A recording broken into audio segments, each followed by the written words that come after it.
Hello everyone, and thanks for stopping by at the Missing Stamps YouTube channel. I'm Robin, and I'm here to show you how I use this beautiful floral. Who doesn't love a good floral? I know I do. So I'm using that Ranunculus stamp set, and I'm going to try this embossable window plastic. It is available in the Missing Stamp shop. I will link it down below, but it's heat resistant and perfect for embossing. So as you can see, I have the larger stamp on my large stamp block, and I'm spreading out some paper here because I'm going to actually try to stamp a pattern on the acetate. It may be a little hard to see, but just so you can get the idea. So I use my anti-static tool just to remove some of the static that normally happens when you emboss any item, because I want my images to be crisp. So I'm using my Versamark embossing ink, and I'm inking up my Ranunculus stamp here, and I just love this beautiful floral. It's so many possibilities. So I'm not stamping exactly in a straight up and down pattern. I'm trying to vary and get the look as if it was printed paper or printed on that. And I'm going to use my white embossing powder, and this paper will work perfectly because it'll catch the excess powder, and you can see how beautiful that stamp image is going to look once I emboss it. And it came out beautiful. Love that detail. All the images, including these butterflies from that stamp set, and stamp them on some cardstock. And I'm going to use my Distress Oxides and water to create a full watercolor effect. And I've also made sort of like a pattern on that cardstock there. And I'm going to just color these images using these Distress Oxides. I have some squeezed lemonade. I'm also using saltwater taffy. That's bundled sage there in the corner, and spice marmalade here for that pretty orange with that pop of color. And I really love using my supplies in different ways. I just added some water to get the consistency that I need, and just begin to color. There's no rhyme or reason. By no means am I the best watercolorist there is, but I enjoy it. And I encourage you to do the same. Take out your supplies and use them in different ways. So just adding the yellow, and I love how that yellow gives that extra pop of color there to these images. Really love how they're coming together.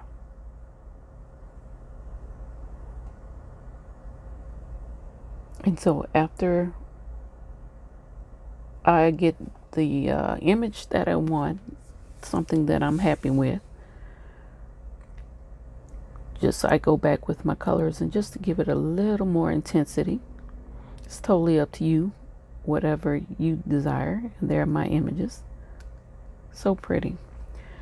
So here are the images colored, and I've cut them out, done some fussy cutting, and you can see the flowers and the ranunculus leaves and stems as well. And I'm arranging a pattern here on this white cardstock in a fashion that I am good with. Then I take a picture of it, and I'll place it, and I'll glue it in place. So here it is, all glued down onto the cardstock.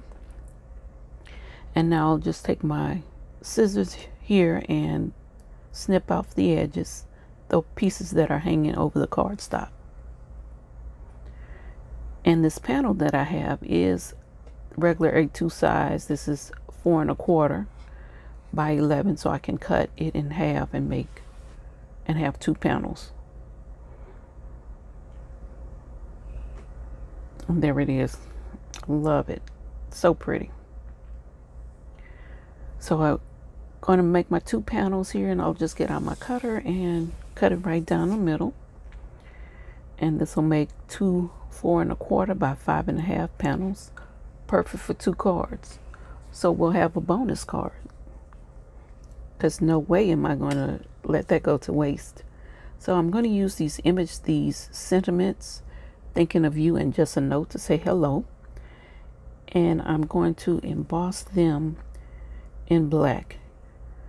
So once I've done that, now you can see I've folded a part of my acetate, and I folded it at 1 inch. And now I have 2 panels that are also 4¼ by 5½, and I'm going to actually sandwich the acetate piece in the middle to help it stay in place. So I just add some glue to the top of one of the card pieces, and you want to add enough glue to make sure that the acetate will hold. And that's the whole purpose of us making the sandwich, if you will. Then I add some more glue on top of that, and then take the second piece and sandwich it together. Line them up carefully and glue them together. And there we can see our acetate front.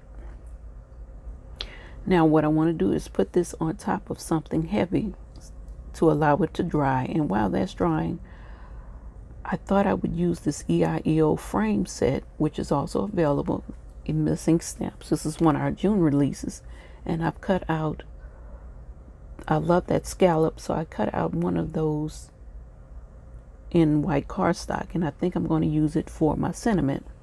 And this is another way, again, to get more use out of your supplies. So what I do is I take my sentiment that I've embossed, and I'll cut a piece of this frame, and I'll actually cut 2 pieces, and this will help give that sentiment just another layer, if you will. And what I'll do is I'll put them together and then put the sentiment on top, and you can see the scallop underneath. Just another way to give dimension without adding too much bulk.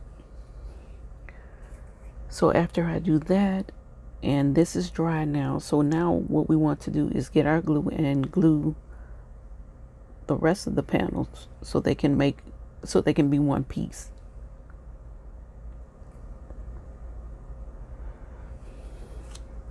And then we were going to take a part of the paper that we made, and I want to cut it down to about 2 inches, just my preference, because I'm going to use that for the bottom half of the card. And I like that, so I'm happy with that. So I will glue that onto the acetate front.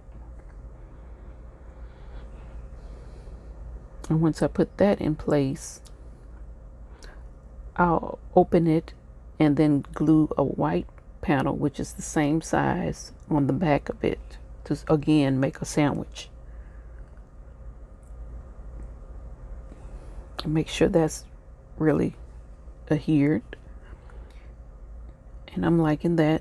So now that I have that together, we want to also add one other panel inside the card, because this is where we would either stamp a sentiment or leave a place where you want to write a note. So I have some of the images that I didn't use that I cut out and colored, so I'm going to use one of those on the front of my card. And I just have a banner that I made from some of the craft paper and some gold there. Now for our bonus card.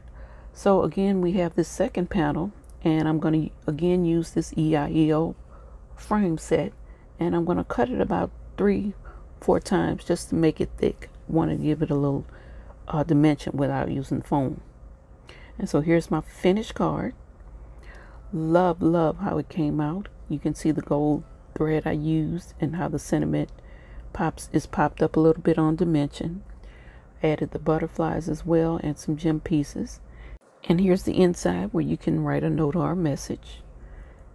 And it really can stand on its own, so it's sturdy. Really love how it came out. And here's our bonus card. Actually added that frame on top of it, added a piece of gold, added some gemstones and butterflies there, and just cut out my sentiment to put on the front. Really love that one too. This is my one and my bonus card. Who doesn't like a twofer? So we would love to see what you made. Post your creations in the Miss Ink Pad Facebook group. Thanks for watching and happy crafting.